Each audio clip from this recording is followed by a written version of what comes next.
it was New Year's Eve. The last thing that you want is bad news, you know. Our manager rang me and told me.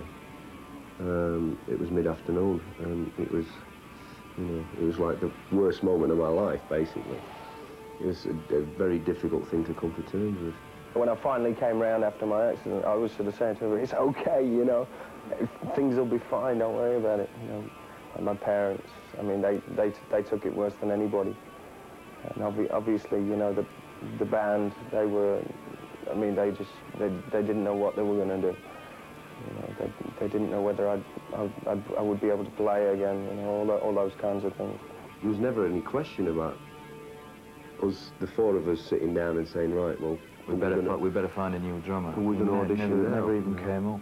Because the last thing on his minds was the record at that moment. You know, we were more interested in just how the guy was, and making, you know, and just really happy that the guy was at least alive. Yeah.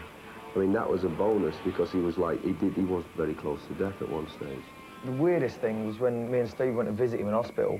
He was all bandaged up still, you know, on medication.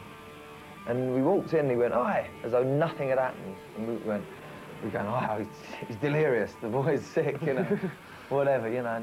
And he'd been practicing on the edge of the bed with a pillow. He said, "Well, I've lost my left arm, so I'm going to use my left foot and left leg," you know, which really seems logical.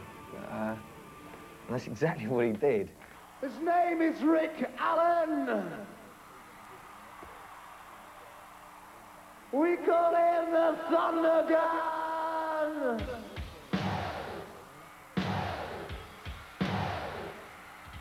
We were just blown away by his determination straight off. You know, he got out of hospital like 6 weeks, and they said he'd be in there for 6 months.